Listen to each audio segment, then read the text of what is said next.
Hello दोस्तों, channel पर आपका स्वागत है। मेरे पास बहुत लोग आते हैं कि सर हमारी कुंडली में जो ग्रह है, हमने उसकी एक वीडियो देखी तो कुछ और इन्फॉर्मेशन मिली, दूसरी वीडियो देखी वहां कुछ और बता रहे हैं, तो हम किसकी बात माने।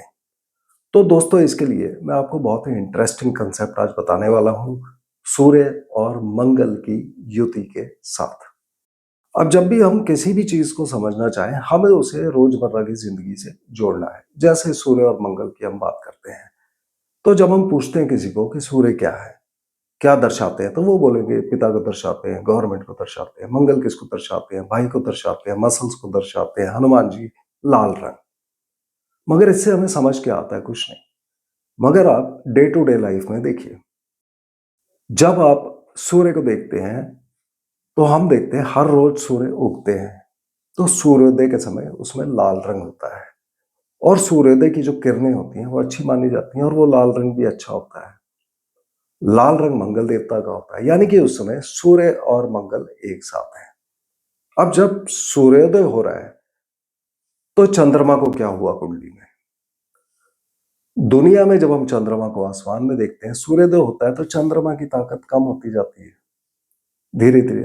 तो जब भी किसी भी कुंडली के अंदर सूर्य और मंगल की युति हो, दोनों एक ही भाव में बैठे हों, तो 90% केसेस में उस कुंडली में चंद्रमा के कमजोर होने का चांस हो जाता है। मगर बुरे नहीं होंगे। चंद्रमा की रोशनी कम हो गई है, थोड़ा फेड हो रहे हैं, मगर खराब नहीं हुए वो। तो यानी कि ऐसे व्यक्ति को जो असर पड़ेगा, उनकी माता के रिगार्डिंग कोई प्रॉब्लम रह सकती है, या व्यक्ति के कैश फ्लो में इश्यूज, या पढ़ाई लिखाई में, इनमें से किसी एक चीज में प्रॉब्लम आ सकती है। तो उसको क्रॉस चेक कर लेना चाहिए। जैसे ही आप कुंडली के अंदर सूर्य मंगल की युति देखें, पहली चीज आप चंद्रमा को देखें।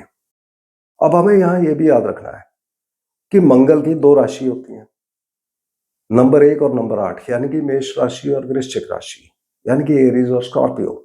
अब सूर्य जो होते हैं वो मेष राशि में उच्च होते हैं, मगर मंगल की दूसरी जो राशि है, वृश्चिक राशि, उसके अंदर चंद्रमा नीच हो जाते हैं।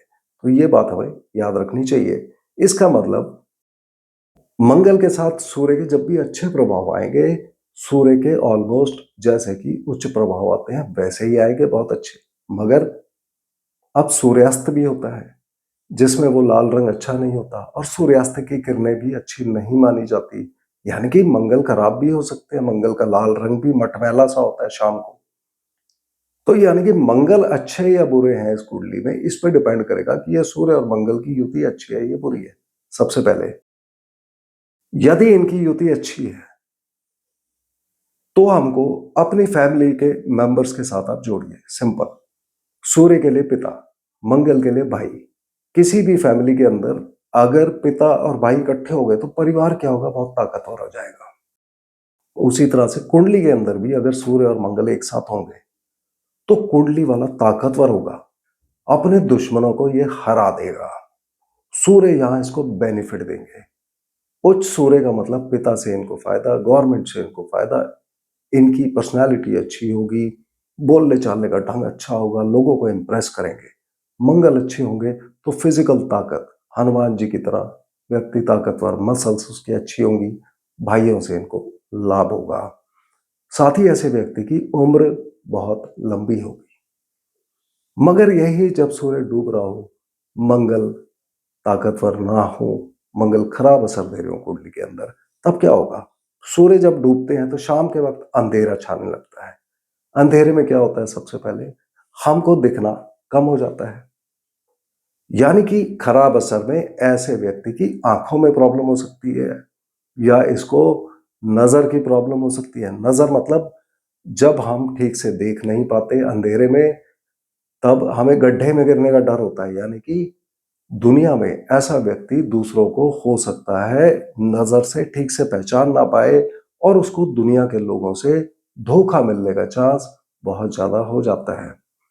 तो ऐसे करके आप प्लैनेट्स को समझिए, रोजमर्रा की जिंदगी से उनको जोड़िए।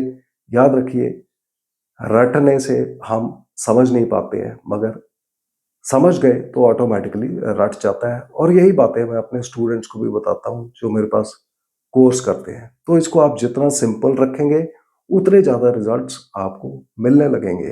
तो हमेशा बेसिक्स को बहुत अच्छी तरह समझिए।